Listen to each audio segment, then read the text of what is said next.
Track number 3, Cloudspotter.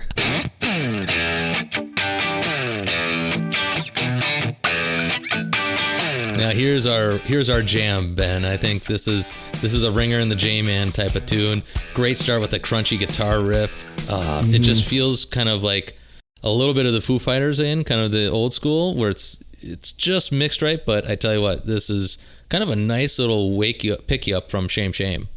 Yeah, definitely. What I like most about this riff is how it's mixed.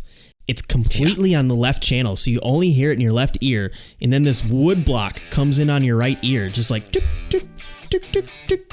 And you just hear this wood block, so it's really mixed cool. It's not just like front and center or just in both channels like it might normally be. So I thought that was really cool. And it's funny you mentioned that, like, this is kind of classic Foo Fighters. Dave actually wrote this lick like 25 years ago and didn't really have a place for it until now. God, could you imagine that, sitting on a guitar riff for 25 years? Yeah. Just let it marinate basically until you're like, oh yeah, I think now's the time to bust that one out. Let me just pull it out here. Oh, totally. So you mentioned, Ringer, the mixing on this, and I got to admit, I had my Bluetooth speakers on, and I was working in my basement on my second listen with this. So this is the first time I had my headphones in, but it's still my Bluetooth one, so they're not the best.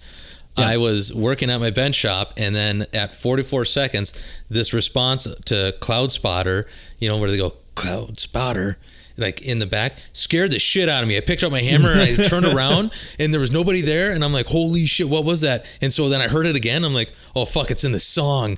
And so I'm gonna say kudos to the mix, because bringing that response a little farther back than the lead vocals was actually really cool to make it a really full effect almost, not just the fact that it made me shit my pants. It is kind of creepy because it does sound, you only hear it in your right ear, and it sounds almost like it's someone standing behind you, and they just go, Cloudspotter, and you're like, what the fuck? What? Freaked me out. Yeah. I love the vocals just in general on this, actually. Dave's got that sultry voice, very mellow, but I really am a big fan of the female backup vocals that come in. I think it really makes this song, or at least the beginning part of the song. And that's, I couldn't figure out who exactly this was.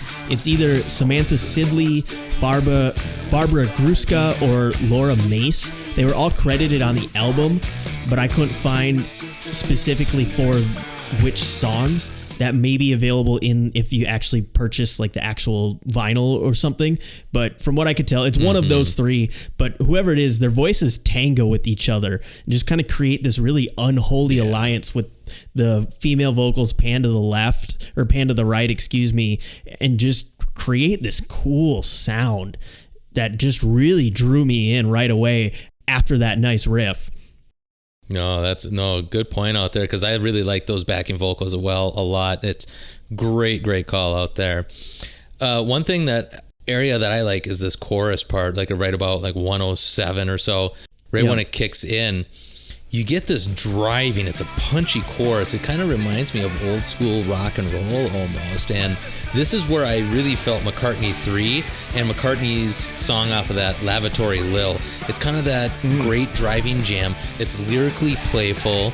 It has that old school rock lyric structure in the chorus and really good drive behind it. I really love the energy that this chorus really gives overall from the rest of the song, especially when we're talking about the softer vocals that kind of start in the beginning, and the wonderful play that had off of the riff. This chorus just drives and punches. It's awesome.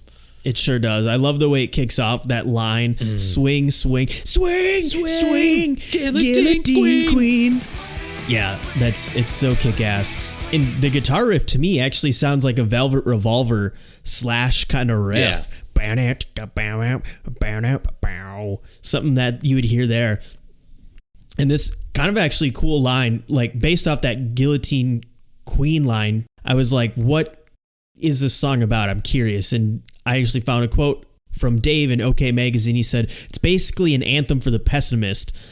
I'm the type of person that says, okay, let's figure this out if I'm presented with the problem. A Cloudspotter is someone who finds the conflict or difficulty in everything and has no hope. It's kind of a twisted love song for someone with this pessimistic, negative outlook on everything. It's like, I can get behind that. That makes sense. Damn. No. Yeah, he's pretty insightful with his songwriting. That's what's the sweet part about him, you know? Yeah, there's always some sort of meaning or something behind it, even if it sounds kind of generic like we talked about. At 2:09, there's that nice little pre-chorus part, little ode to Mr. Jimi Hendrix here when he says, "I need to know, but I don't ask why. Refuse me while I kiss the sky." Sky. Little Easter egg there. I think most people would pick up on that one, but it was just like one of those, you're like, oh yeah, okay, I'm in. No, that's a great little find right there too. And it's, at least it wasn't, gotta kiss this guy, you know, that you mistakenly the misheard lyrics. Do, you know? Yeah. Why is Jimi Hendrix gay? What did Jimmy really say?